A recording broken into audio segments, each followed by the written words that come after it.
All right, just another couple minutes. In the meantime, feel free to visit roeblingmuseum.org to check out our membership options. I know some of you guys are already members, I can see, so thank you for that. I think being a member of the museum is something worth bragging about. You get free admission all year, and our lowest membership level starts at just $25. We also have community level with a discount, so that's really great. We want to make sure everyone in town can be a part of the museum. But while you're there, if you are already a member, you could sign up for our newsletter, which will get you emails and paper newsletters that promote the things that we've got going on, things that are coming up. All right, I'm gonna get started now. So one of the things that we have going on and coming up is this Zoom series that we're super excited about. So many of you have participated in our Roebling Road Trip Zoom series, which is the one that we were doing earlier on, starting in the pandemic. And for that one, we invited engineers and historians who would come and talk about Roebling, and Roebling historic sites, that kind of thing, bridges. But this time we decided to turn the focus onto Roebling itself and to share some of our new research that we've been doing and a lot of the stories we've been learning from the community about people who lived and worked in Roebling. Right, every single part of the technology has not been working tonight, so please let's all be very polite about it. We're gonna hope that everything works out. This slide here shows one example of the new in-person programs we've been offering over the last several years. So the Saturday walking tours, which I think a couple of you have been on, we've heard from some of our supporters, some folks on Facebook, that they wish they could attend these. So maybe they grew up in Roebling, but now they live in Colorado, whatever it might be. Maybe they can't walk that far or stand that long, but they still want to be a part of it and take the tours and see all the stuff. So our last two programs, one of them was a walking tour of the town, but virtual, and another was a tour of the inside of a Roebling row house. And now this one is our really popular Murder and Mayhem true crime series. The other thing with this particular tour is that as soon as we post it, it sells out. It's kind of like a ghost tour in and those always are so popular and sell out almost immediately. So this is another reason why we are really glad to be able to do it via Zoom. Hold on. This told you everything is working so good for me tonight. So the one thing that I want to mention about this particular program is that the version that we offered in person is going to be different. It was over an hour and a half because we had so much fun. And I shouldn't say fun, this is all about murders, but some of them are funny, you'll see. But we would have conversations as we're walking through town, and this is going to be a little different because it's a different style. So we're trying to make it fun, we're trying to keep it interactive, and there's definitely going to be time for questions and comments at the end.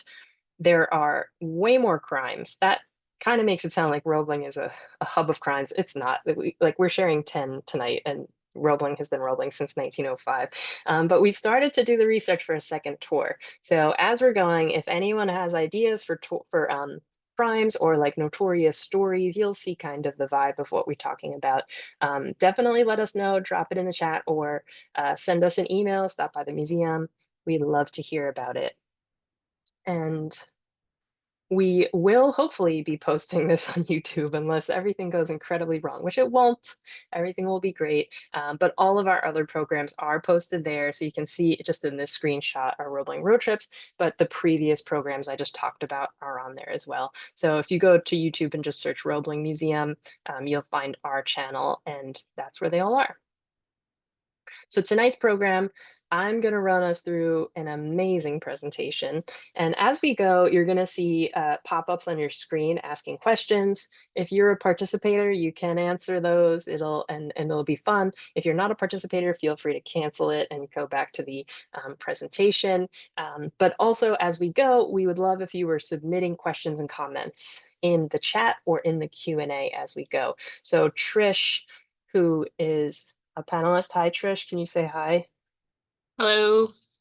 Trisha's here. She's got a bridge behind her. She is going to be managing the questions and the chat. She might answer some as we go because she's the co-writer of this tour, so she's pretty much an expert. And then afterwards, she's going to take the questions and bring them to me so we can talk about them. All right, so first, I know a lot of you guys had mentioned where you're from, but have any of you been to the museum before? Could you drop that into the chat? I think based on some of your names, they're familiar. I think a lot of you guys have been there. I can tell from the list that we have some folks who were donors and supporters from back when the museum opened, which is really, really great. Great. So some of you haven't been to the museum, so I will start with like a very quick overview. So typically when you take this tour in person, great. Typically, I'm not going to get distracted by the chat. I always do. Typically, when you take this tour in person, there's an intro film that you watch as soon as you come in that really goes deep on the history of the Roeblings and what they were making at the mill, all that kind of stuff. But here I will just talk about that really quickly. Let me see, I think I'm one slide behind. And I picked this really spooky picture of the museum in case you haven't been there. That should help set our tone for the evening. Um, so this here, don't worry about reading the text of the map. It's available through the Library of Congress. They've got really, really great Roebling resources, especially if you live in town, you might be really interested. You can see into the old mill buildings back in the 90s. It's fantastic. So if you go to Library of Congress and search Roebling, a lot of those will pop up. And they even have Trenton stuff too, if you're interested. But Roebling itself, it's a company town, and as you can see at the top of the screen here, it's located on the Delaware River. It was designed, built by the company in 1905. The reason I picked this image is because it shows you the company town. So you got the mill, and then you have the actual community, which shows up really well in this image. So by the time the Roebling town opened and the mill opened, the company was already successful. They were producing wire rope for most of the really iconic suspension bridges, the Brooklyn Bridge, Golden Gate, all of those really, really big plants were really, really big bridges. Those were done by Roebling, but they needed to expand, so they purchased this land down in Burlington County. And since this property was about 11 miles from Trenton, means that it was basically the middle of nowhere back then. It was very rural. They were concerned about having workers who could be, reliable and on time. So that's why they built the town for the workers to live in. And I'm in love with the town. If any of you have ever talked to me, you will know that immediately. I think it's super special. It's a historic district listed on the National Register, and again, built in 1905. It remains almost fully intact architecturally, about 98%. So one building burned down, which we will talk about, and one building was moved. And the guy who lives in that house is on this call right now. So that's special too. So on this slide here, you'll see a guy holding a piece of wire rope. If you're not familiar with what that looks like, he's amazing. Then there's Charles Roebling at the bottom. He is the Roebling son who designed the company town, basically. And then we have one of the historic logos for the company.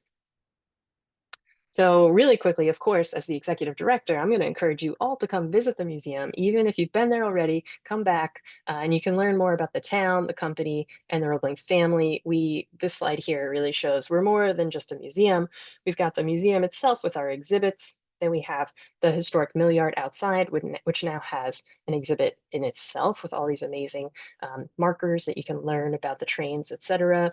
Then we have the company town, which we've really been activating with walking tours. And soon we will have a Roebling row house available for you to walk through, like a historic house museum style, to learn more about what it was like to live and work in the company town, which is going to be fantastic. All right, so here we go. This tonight is not going to be your typical tour of the historic village of Roebling. You can come on that tour any Saturday or check in one of the previous YouTube videos. But today we're going to talk about true stories of true crimes. And of course, there's going to be some warnings. So as a true crime tour, it may include details about murder, death, domestic violence, and other sensitive subjects about alleged crimes. And as you can see here, Roebling Museum does not condone pocket knife murder, cutting off heads, swindling, theft, using or selling illegal substances, pushing Italian men downstairs, hatchet murdering, or gambling in the woods. And that's just a little tiny taste of what we're going to talk about today. But as a history nerd, I'm going to tell you how we know what we know, which is really important. As a museum, we want to tell true tales. So we're not going to be embellishing, making anything up to be more dramatic to entertain you. The real stories, honestly, are scary enough, which you'll see as we go. The cases that we found and are presenting tonight are all from mainly newspaper articles. There's lots, that's really a good source. We have some anecdotes from oral histories, and one thing that we've been able to do is so we take the newspaper article and then we combine it with the records that we have at the museum. And so it's really layered where we're confirming dates and things and workers and things like that as we go. So the one thing you should know, especially if you live in town or are from town, we are changing the names and locations of any alleged crimes. So we don't want anybody who lives in the town, and we have a version of this that's more like a ghost tour, and we absolutely do not want to point out houses that have ghosts. You know how that could be. People could come back. You don't want that. But we're also out of respect for descendants who still live in the area. You don't want to find out on a presentation like this that your uncle was one of the guys in the stories. So we're going to change the names. So you might see some more Mrs. and Mr. Smiths as we go as fake names. Yeah, so, oh, the last thing I want to mention though is that lots of good things happened in Roebling. So like you guys signed up for the murder tour, so you're gonna get murdery stuff, but like we could do a happiness tour, and I'm more than happy. Drop it in the chat if you want me to do a happiness tour. We can come and do one of those next. Okay, so this is our first legitimate story. The building that you're hearing today, you're seeing here in this image, is actually the museum building. So this is an early picture of the main gate. And I picked it because it's the spookiest. I added that ghost that you're seeing, obviously. So originally, the museum itself, it included the employment office, so where you would clock in for the day, or if you got in trouble, you'd go to HR maybe in that office. Then one of the other buildings was the law enforcement office. So that included the headquarters for the police and the watchmen, who had really important roles in keeping the community as well as the mill safe. So if you've been to the museum, there's a Roebling family gallery, and in that space there were two jail cells back in the day. And we you'll hear more about the police because we want to talk about crime and punishment, so you're going to hear more about that later on. Um, but for right now, we have any of you heard that the museum is haunted? And I just launched a poll to ask if any of you have seen a ghost just in general, or so one of the things, there's lots of people who live across the street from the museum who report seeing things in the museum. We hear um, they say that they're seeing lights on at night, which shouldn't be on, because there's no one in the building. Or we've often heard toilets flush even when there's no one in the bathroom, which is really interesting. And both of those systems are on like that, emotion sensor, the bathrooms and the lights. So I think that's a part of it too, which is really interesting. Sorry, I'm trying to run the poll at the same time. So because we've heard people talking about that kind of a thing, we actually looked into it. Trish did some really good research trying to figure out if there were any like reported deaths in the museum building. Like definitely people died at the mill. It's really dangerous to make steel, but like who actually died in the building? So we were able to find shut this really quick. We're able to find an obituary from a local paper. So the headline for that is commits suicide in lockup while waiting a hearing. While awaiting a hearing on a charge of immorality, unnamed worker, 50 years old, a laborer, hanged himself in a cell in the Roebling jail on Saturday. Unnamed worker had been arrested Friday night on suspicion of annoying young girls. So think about what that could be. We really don't know any more detail except for what's here. A police officer discovered him in his cell, and he had been dead several hours. He resided at 230 Fourth Avenue. I should not have said that address. If anyone on this call lives at 230 Fourth Avenue, I guess it's not a big deal because this guy did not pass away in your house. So maybe that's just a shout out for you. But his funeral took place in Trenton on Monday with a burial in St. Stephen's Cemetery. He is survived by his father, a brother, and a sister, all of Hungary. Sorry, and all of Hungary, which I think is a really nice obituary, to be honest. He was a Hungarian, obviously, and he did have ties to Trenton. We've been trying to find more information about him specifically, but we really haven't been able to hunt him down. There is a book called The Ghosts of Burlington County. If you guys are interested in learning more, there is a chapter in there about Roebling where there's more detail about this story and then others that I actually don't remember which ones are in there. All right, story number two. So, our first official story is a family affair. Launching another poll. In this story, there's three brothers, John, Andrew, and Clifford. They all moved to Roebling from North Carolina to work at the mill, and they lived in the company town. In September of 1921, so that's around when this is happening, they headed out of Roebling in a Buick. Some of these newspaper articles are so detailed in the Buick, packed with their friends to attend a dance in Trenton. And on their way in between Roebling and Trenton, an argument broke out. So, according to witnesses, Andrew changed his mind and he wanted to go home, but his brother insisted on continuing to go to the dance anyway. And as part of that, he demanded to borrow a dollar to cover the charge of the dance. And um, when Andrew refused to give him that dollar, brothers, he turned around in the car, pulled out a pocket knife, and stabbed his brother through the heart. That's pretty drastic. It killed him almost instantly. So John, who's the brother who was doing the stabbing, he was arrested and held in the Broad Street Park Police Station, which is in Trenton. We haven't really been able to find more on the sentencing of this or if he served jail time, but we do know that Clifford, the brother who was driving the car from Roebling, he was arrested for operating the vehicle under the influence. So there's absolutely nothing funny about being murdered. But one thing that is really interesting is we were able to locate the employee records of the two brothers involved with the stabbing. So on the back of the employment records, it lists kind of like what buildings you worked in, what departments, all that stuff. But it also includes like why you were fired or quit from the mill. And so under the one brother, it said quit, murdered by his brother Andrew. I don't know if quit is the right term there. And then on the other one, it said quit.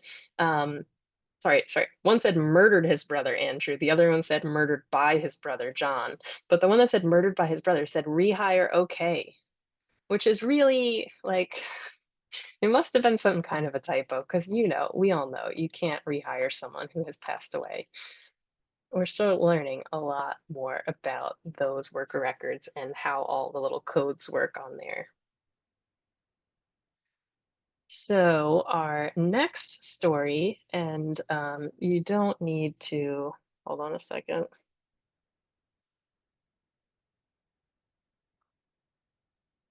Our next story is a little bit, let me get this going here.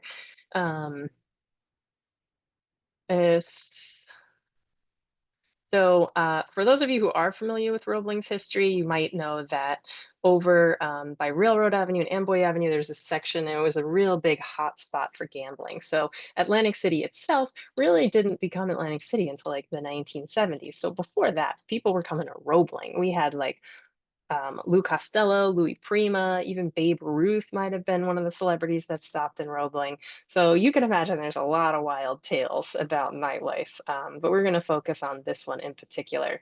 So on Sunday, July 4th, 1910, so we're in 1910 now, residents of Roebling complained to Officer Harry Higgins about gambling going on in the woods. Harry Higgins deputized citizens from Florence, which could mean Roebling and Florence, and they made a raid on a gang of foreign gamblers in the woods. It was reported nearly 150 men, shivering in their overcoats, were playing cards and shooting craps. Upon the arrival of the officers, all but 5 men made their escape. These 5 stayed behind to pick up the stakes. They were handcuffed after a struggle. So these guys were picking up the cash off the ground as they were trying to avoid the police. But that ended up getting them caught. So we were able to trace what happened to these particular gambling guys. And in 1915, they were brought to court on the case. And during the hearing, we learned a couple more things about gambling and Roebling. So they were talking about how there's incessant gambling in town, and it's a constant complaint, mainly because it always resulted in quarrels and much disorder. So you can imagine there's drinking too. This is all going on um, in town. So what they described the 5 guys as being not of the professional class. So I guess that explains where they were on the ladder of success at the mill. And we do know that they were considered to be laborers. And with their names, we've been able to trace them using Ancestry.com. They lived on Second Avenue across from the museum. And they were described over and over as foreigners. So they were most likely Hungarians, based on what we know about the guys who were caught. We also know that one of the guys ratted the others out. So he told them some additional details. So his fine, everybody got $50 fine, but he only had to pay $25, a reduced rate for cooperating. And the newspaper didn't say who was who, but it's really interesting.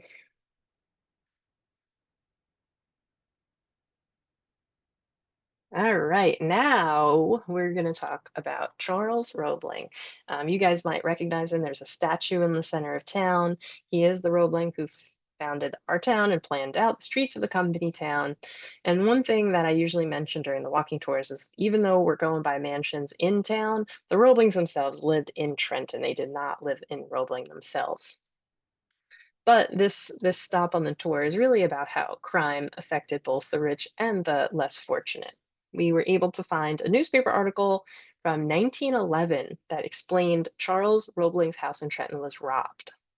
It was reported that he lost $15,000 worth of items, which is, like I said on the slide, the equivalent of today's money, $500,000. So there's a big long list. I gave you a short list here. I had to look up what this word meant. That's how not rich I am. And I do not know how to speak French, so I'm not going to even try to pronounce it. But you might recognize it as like fancy, like women would wear it at the opera when they're. So we know that this particular eyeglass piece, it was encrusted with emeralds and diamonds and the monogram EWH on the side. So EWH is not obviously Charles's initials, but it stands for Eliza W. Hook, who lived with Charles, but she was Emily Roebling's sister. So if any of you are Emily Roebling fans, we definitely need to look more into her sister and what she was doing in Trenton. I heard that she was really into history and preserving sites. So let's learn more about her. So yeah, a lot of the stuff that was taken was encrusted with all kinds of jewels. We've got emeralds, we've got Tiffany this, Tiffany that. One of them is a Tiffany gold repeater watch. It rings on the hour, quarters, and minutes. So what's interesting is that a lot of this stuff is monogrammed. So like what are they doing? We couldn't find anything about like, well, we found the watch, it was pawned or anything like that. We really didn't see anything about recovery or if he ever got the materials back. But you would think with the amount of wealth the Roebling family was really prominent in Trenton, that if they did find it or there was a follow-up, it would have also been in the paper. But didn't we didn't learn anything about what happened afterwards. I'm sure they got more. All right, I promised punishment too. So here we have We have pictures of this gentleman. His name was Squire Calery. This is a picture from his employee record that I mentioned earlier. We have 15,000 of them. And I had said earlier the police were headquartered in the museum building, what's the museum now. And if you think that the plant just hired steelworkers, you would be absolutely wrong. So the another thing, the other workers at the mill, sorry about this, I think my screen just messed up. Other workers at the mill included the police and the watchmen. They were on the company payroll, and they one second, sorry. Um, they were on the company payroll, and Thomas Calery was the essentially the chief of police as well as being the head of HR. And you can see here there's a guy who is definitely on patrol. The watchmen, they were responsible for both patrolling the mill and the village. So sometimes we see them in pictures in front of the mill gate, like watching people and checking them as they go in through the gate. And yeah, like this guy here. So working in the law enforcement department was really a higher level position in town. We found sort of the qualification documents. So in order to be in that department, you needed to be between 30 and 50 years old, and you needed to be able to speak and read and write in English, which is really interesting. And it makes sense. And a guy from town who is really like a historian of Roebling, he had the logbooks and he donated them to the museum. So if any of you want to become a volunteer, you can help us read through the logbooks because we really haven't gotten through them yet. The handwriting is pretty neat. I think that you'd be able to check it out. I think it would be really helpful if we had some notes. We could learn so much from the police logbooks. The other way that we learned about the punishment side of things was from the records of the Burlington County Prison, which is in Mount Holly. So we were able to search in their records to find, just search Roebling, and all the different crimes and activity that happened in the village would come up. So we can see who arrested the person, which is usually a cop in Roebling, then their charge and the sentence, and sometimes even like the judge, and then also sometimes the name of the people who bailed them out. So that's helpful. Like we can use Ancestry to see like, is it their neighbor? Is it their cousin? That kind of a thing. So um, it was really, really great to get access to that information. But one name that we saw over and over was Squire Calery. So this guy here, Thomas Calery, he started at Roebling when he was just 11 years old at the Trenton Mill, and he worked his way all the way up to head of HR. They would have said chief timekeeper back then. And he eventually became the justice of the peace. So that badge in the center, his family donated that to us recently. Um, but one of the questions that we get is, what is a justice of the peace? That's not really a title that exists in New Jersey anymore. But it basically, you could kind of say that he was like a mini judge for the town. Like, I don't want to say a Judge Judy, but like he was like the town's judge. So let's say you commit a crime in town. Let's say it's the middle of the night. The cop would come, the watchman, whoever would, like, I imagine, knock on his door and say, "Hey, this is what happened. Can we put him in the jail at the mill, or does he need to go to Trenton or to the county?" So he was making those sorts of calls in that role, which is, that's a big responsibility. Um, and yeah, so his grandson is one of our board members and is really a big participant. I don't think he's on this call tonight, but um, it's really, we love it. We love to see it. I love this question. If you had to work at the mill, who would you want to be? These are the only choices that I put. There's, of course, a lot of other jobs at the steel mill. Lots of you want to be a justice of the peace. That's a lot of responsibility. Share the results. That's great. Yep, everyone wants to be justice of the peace. All right. So our next story is about drinking. So a lot of you probably know slide to work. A lot of you guys probably know about prohibition. It's not, a secret. But what might not be as well known is that other company towns like Roebling, they restricted alcohol, and the workers didn't love that, as you could imagine. So, for example, in Hershey, Milton Hershey did not allow drinking in his town, and he even had a team of private investigators that would go around and find who's drinking and get them in trouble. And in Pullman out in Chicago, they did not have taverns for the workers at all. So in Roebling, you could drink, and the first building they built in town was actually the company owned bar. So the question here is like, how do you get alcohol today? So you can go to a bar, a store. I live in PA, so like we go to state stores, which still doesn't entirely make sense to me yet. But in 1920, alcohol was illegal in America. So in that case, how did you obtain alcohol when it was illegal? And there's lots of different ways that you could get alcohol when it was illegal. So one main way that you've probably heard of before is you could get a prescription for alcohol. So it's kind of like medical marijuana. That's how I've been thinking about it.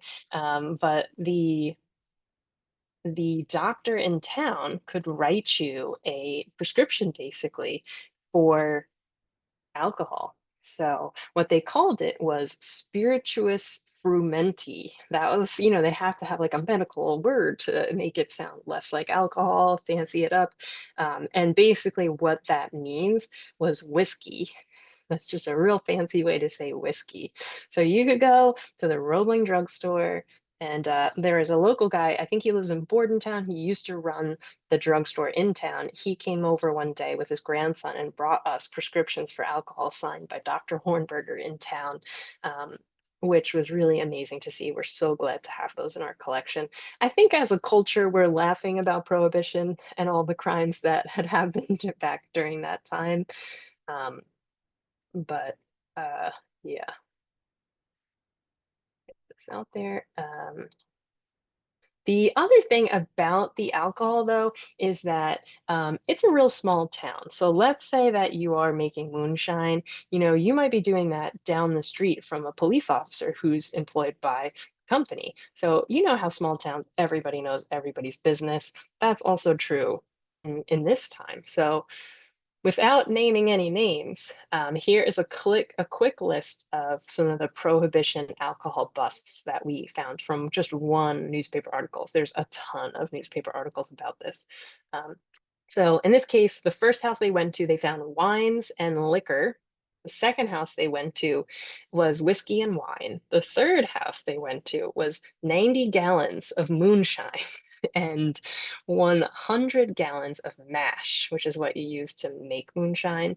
And then in the neighbor's house, they found a 10-gallon still. So, I mean, let's put that together. The neighbors were probably working to make the moonshine together, which is really fascinating to be able to see in a newspaper article. And there's back when the museum was opening, the team who was involved with that did these really great oral histories, and people on them were asked questions about the gambling and the drinking and all of that. And nobody was naming names about any of this stuff, but they did share some stories. And one of them was about an unnamed husband and wife team, and they got in trouble for making moonshine. But instead of the wife going to jail, the husband took her place because she was pregnant at the time. So not only do we know this about this from the oral history, but we were able to find the guy's worker record, which is really absolutely amazing. Because sorry, my screen is messed up over here on my end. Um, because it says that he was fired at the bottom of the screen there, if you can see that. Um, it says that he was fired for distilling and selling moonshine. So like that's on his permanent worker record. It does say rehire okay. So I don't know. Maybe they didn't take it that seriously back then either. All right, next. Um, I edited this one for time and totally forgot to tell you guys about the Italian thing. So I'm going to start by saying that really quickly, the context you need for the story is also that Italians were not allowed to live in the housing in Roebling, even though there were tons of Italians over in Trenton and you could work at the mill. They were not, they were barred basically from living in the houses. But to set the scene, this house, this building that you're seeing here is Working Man's Hotel number one. And there used to be a Working Man's Hotel number two, but that is one of the buildings I mentioned that burned down. So the blueprints are labeled Working Man's Hotel number one, Working Man's Hotel number two, but most people refer to them as the boarding house. You may have heard about the boarding house. Now it's apartments in town on 4th Avenue. So basically, these structures, they housed single men and more temporary workers, so people who came over maybe from another town or the country, whatever it might be, and they lived in the boarding house. And maybe it was even, you know, during when they had a big project going, like the Golden Gate Bridge, where they needed a lot of workers, they were paying well. So each of these hotels had about 60 bedrooms and lodgers paid 250 a week for both the room and the board. So you got a single bed, a nightstand. There were dorm style bathrooms with urinals, shower baths, whatever that means. I guess it was like a bathtub with a shower, you know, the old timey way. Um, but it also included all your food brought to you at the mill or cooked in the cafeteria. So we found a 1911 newspaper relating to an event at the Working Man's Hotel. And the headline of that was Jury Will Probe Murder Rumors. So, an Italian gentleman who is listed in the article as the Roebling foreigner, he fell down the stairs in the boarding house and died. And it was described in the newspaper as a mysterious death. That came across very clearly. And you know how it is, small town, rumors were just flying about it. Some people were saying he didn't just fall down, he was pushed. So it was really going back and forth. So there was actually the coroner in Trenton led a probe into the cause of death, and a whole jury was called to weigh in on the issue. So during that process, one of the witnesses testified that he and a friend were sitting at the supper table on the first floor, which I think is similar to what we have here in this picture from a historic postcard. They had heard this really loud noise as though someone had fallen. So they rushed over to the door and they found our Italian gentleman on the ground, covered in blood. Conveniently, the hospital was on the third floor of this building, so they carried him upstairs to the doctor. And the story noted that there were a few other foreigners at the top of the stairs, and they were all reporting that this guy was just drunk and that he fell all by himself. It was not, you know, any kind of a nefarious situation. So the coroner's jury, they returned a verdict that the Italian gentleman came to his death at the hands of a person or persons unknown to him, which means, you know, they did not think he was just a drunk guy who fell down the stairs. They think that somebody pushed him, or that it's such a mystery they don't know, but they think maybe there was something going on. So they didn't arrest anybody, but that's the way that it was, that it came down in the newspaper.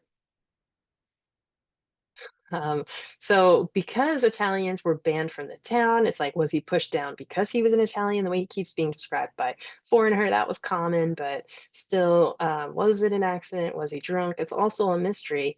And the article also doesn't name him, so he can't really search for his family or anything. And because they're typically like temporary workers, we don't really think we're going to find a lot. We didn't find a worker record from him. So it's really just gonna continue to be a mystery until you guys join with me to create the true crime podcast about the Italian stair guy. Just kidding. I think someone pushed him too. One of the things that is really interesting that we normally don't share on this, recently, while I was doing the walking tour, a woman came up from the basement of this building, Working Man Hotel number one, and she had the rules for renting a Roebling in a house. And one of the rules on there was no alcohol allowed. So we know that they were not allowed to be drinking in the Working Man's Hotel specifically, but this article proves that, you know, they're doing what they're doing. Some people are breaking rules. All right, this next one is our absolute favorite story, so we saved it for almost last. All right, so we got we got this headline here. Tin Box Man out in reduced bail. That really caught my eye. Me and Trish, while we were doing this, it's become one of our favorite stories because it's so weird and still really a bit of a mystery. Um, Hold on a second. I think I'm accidentally still sharing this poll. Um, yes, I am. So Tin Box Man, you can see it now. Um, it feels like we're missing a part of the story, and we'd love to hear your take on it, or if you've ever heard of this kind of a crime before, it would be super helpful. Um, so in our research, people don't usually use the word swindle today, but it basically means to deceive or deprive someone of money or possessions. So then that's like, well, how do you use a tin box to do a swindle? So one thing we did here is that back in the 19 teens, there were bunco squads. Have you guys heard of bunco squads? I think it's actually the name of like a gambling game you can do now. But back then, there were bunco squads and bunco crime units. And nowadays, they still exist, but it's more with like online scams and catfishing. So again, like swindling people out of their money, it still kind of fits there. So when we found this newspaper article, it outlines a bunco swindle from 1920. And the way that the story goes is there's an out of towner, and they really impress upon us that he was not from Roebling, that this man was a stranger. People in town didn't know him. And I think that is part of how this kind of a thing could happen. So we call him Swindling Steve. He's from Detroit, and he's from Detroit. We'll get to that. He approached a Roebling man who lived on 4th or 5th Avenue. This guy's name was Lewis, and he immigrated from Hungary in 1913.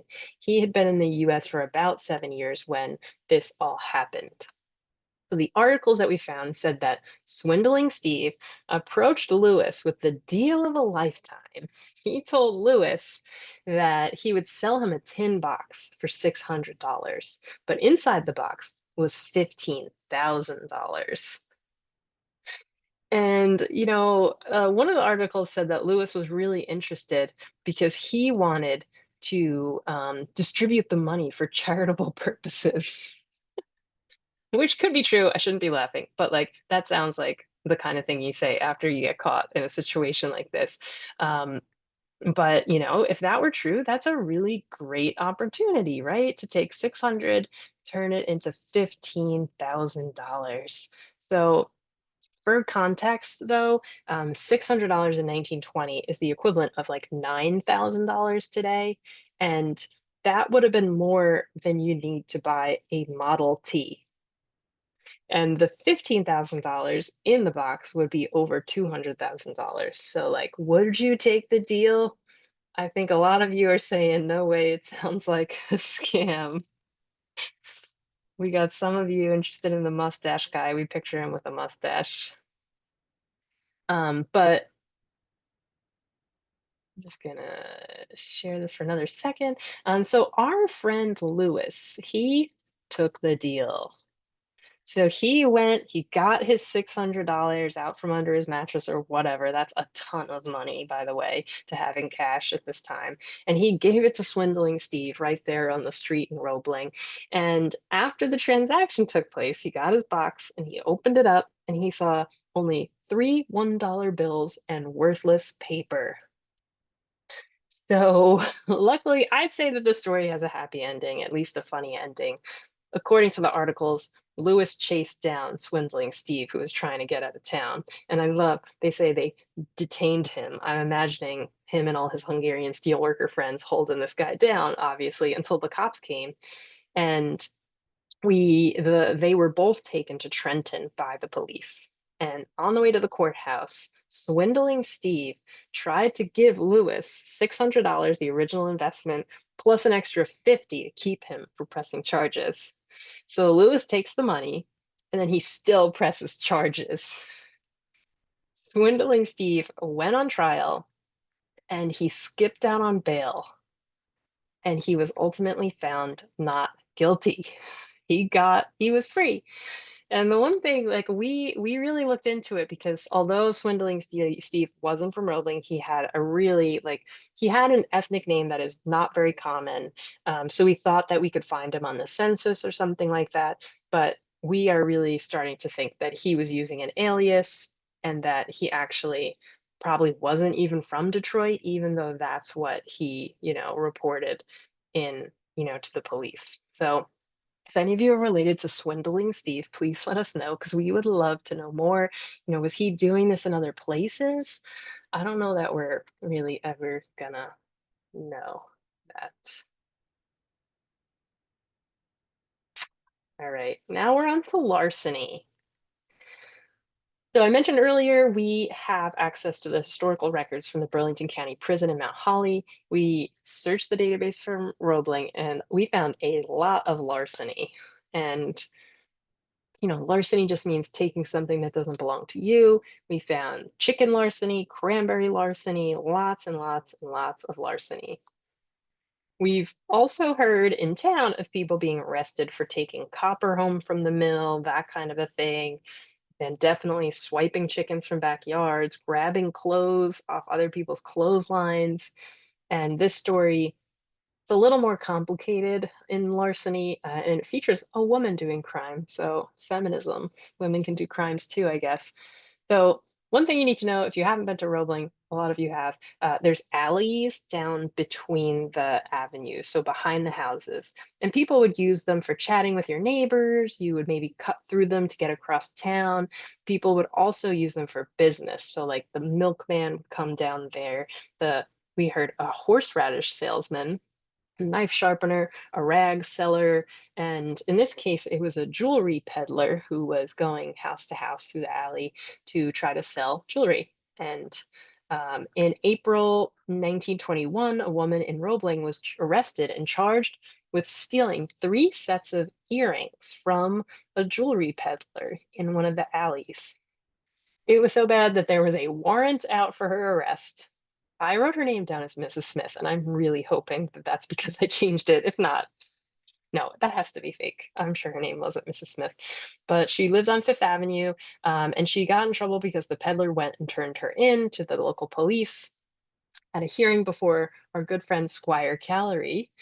The woman denied the charge. They told her that she would have to pay bail while she was waiting for her hearing, even though she's denying it. So instead, she just paid the fine, which ended up being $2.70. So it was never really determined if she actually did the crime, if she returned the goods. She continued to deny that it ever happened the whole way through. The other sort you can see in this picture, there was another kind of theft, which was laundry theft.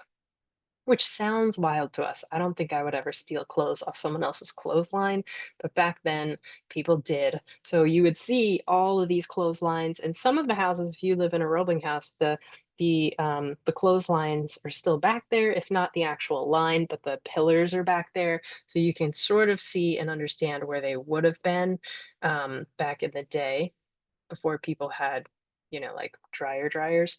So one of the oral histories that was done, there was a story about a housewife who had just enough of her family's clothes being taken.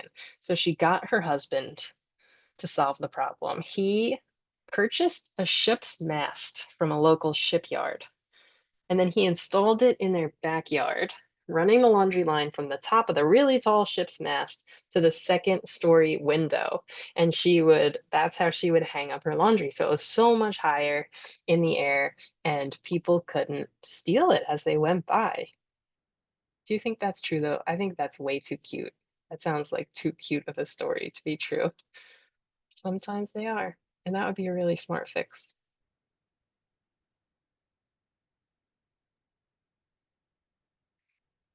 Okay, this is the big one. I'm really surprised that people don't remember the hatchet murder. I have been accidentally calling it an axe murder, and I was corrected by Trish. It's a hatchet murder. Um, and it's an unsolved hatchet murder, which really makes it even more exciting. So on this crime happened in September, and I wrote a note to myself that said, "What year did this happen?" And I wish I had looked that up before I started talking. But let's just say it was in like the 20s or 30s. I'm pretty sure it was. And Trish, if you remember, please pipe in or type it in the chat. A woman named Rose, she was murdered in the back of her husband's store. So on the other side of the railroad tracks, there's a section with the churches and the bars and stuff. And he had a store over there, and his wife was found, and she had hatchet-like wounds on the back of her head. The daughter, unfortunately, coming home from school, is who found her in the store. So the suspects that there were for the case were her husband and her stepson. And this was one of those cases that was sensationalized. Like people back then were reading about it and were excited to read what happened next. And there was a trial. So there were a lot of articles for us to look at, and they kind of all had it a little bit differently. So we tried to distill it down. But the husband who was arrested, he always maintained that he had an alibi. Fingers were pointed then at the stepson, and he too had an alibi. Eventually, the stepson was going to testify against the father, but suddenly he skipped town and he enlisted in the army. And was that a cover to hide his crime? Was he escaping so that he didn't have to turn his dad in? We really may never know the answer to that. The daughter, she gave a chilling testimony in court, and she was really pretty young. We actually have the records of the school, so the attendance books of the school, and we were able to find her in those attendance books. But she reported that she had a premonition, so like a little dream previous week about her mother being found dead. And um, that's sad enough. And then it actually came through and turned out to be, yeah, so she said only days before she found the body. So in the end, the father's alibi held up in court. He was acquitted. He remarried and then lived out the rest of his life in New York. So who was the real hatchet murderer? We might never know. Um, but one thing that we were able to find out, for some reason after the court case, I guess this really had people thinking. The police were continuing to research it, and maybe there were cases afterwards. But they looked into the death of the husband's first wife. So his first wife supposedly died by suicide. And then his second wife was also, this woman was murdered. So they started to look into it. Did he kill her too? It's really unclear. And this is unfortunately where the story ends. We tried to find out ourselves about the first wife and the second wife or the third wife and him and his son, but really we couldn't find anything. And they have a very, like, it's an ethnic name that is not common even amongst Romanians. So we're still going to keep looking into it because every day there's more stuff that is digitized and out there. So we might eventually find another newspaper article that kind of puts a pin in the end of this. If they were really promoting this in the news as much as we saw them with the court case and everything, I bet if there was some sort of, we might come up with something else.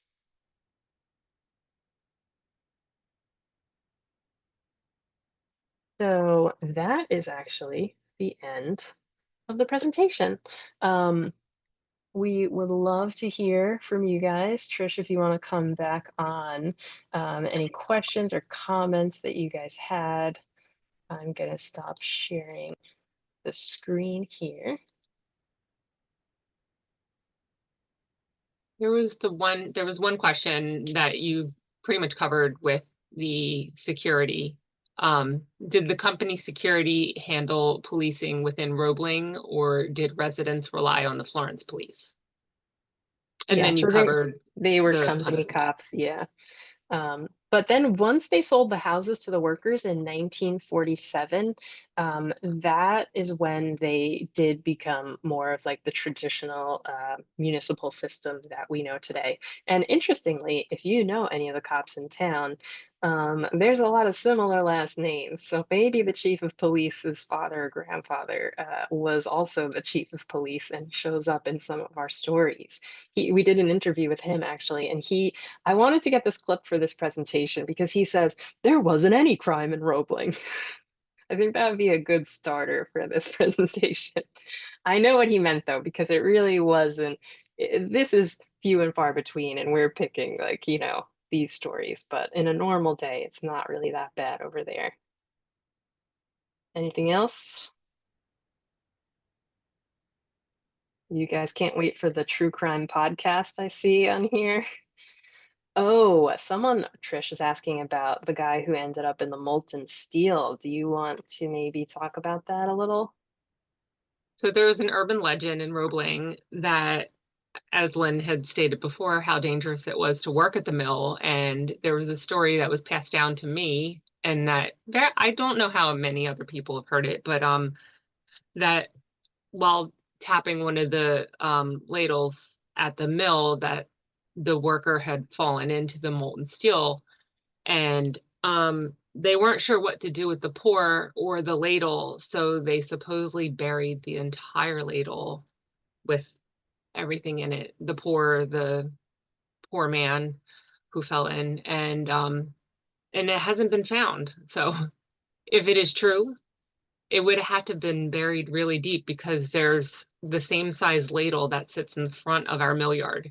So imagine being burying that and not finding it. So I don't And know, we maybe. do also know that in at other steel mills, there's usually a similar myth of and it's probably not a myth. They probably did like, Yeah. safety was different than what we know of today.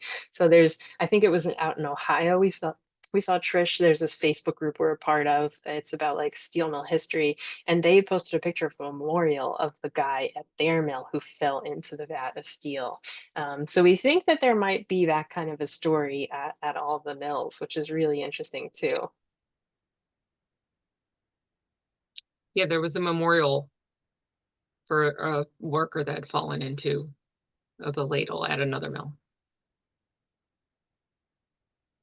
Kevin wants to know how he can get in contact with us, or how anybody can get in contact with us.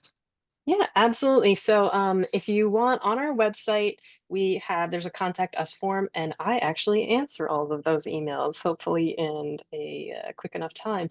But they do go directly to my email address. So I'm full-time at the museum, and then Robin, who is not here, she's part-time. So we both see all the emails that come through, and I usually respond to anything like this. So definitely, Kevin, I feel like maybe you've got some cool stories for us. And if you want to read those, we've got a lot of stuff. And our one of our board members who's in the chat, Martha, she has been helping us to get some volunteers really involved with our collections, because we have so much stuff. And as we've been doing all these cool projects, more and more stuff has been showing up. Like, I'm famous for saying that our history, the mill only closed in the 70s. Our history is still out there in attics and basements. So like every week we get new things donated, including by Diane, who's on here now. She just came over last week with some great pictures from her parents and her family in town that we need to scan. So there's lots of really amazing things that we haven't been able to go through yet, that we really, really want to. Riverbank Drive, the mansions. Yeah, well, Kevin, you should definitely email me. We'll talk about it. Thanks for everybody. And if any of you do want to do the Roebling True Crime podcast, also send me an email. We'll work on it. Thanks everybody for coming. We usually send out either on Facebook or an e-blast when these are posted. If you want to tell your friends to take a peek and to participate, or to come for the walking tour on Saturdays. We have a lot of fun on those. You guys would really like it. So thanks everybody for coming. Thanks Trish for helping me out. Thanks all you commenters Thank for you. making this fun. See you guys. Bye.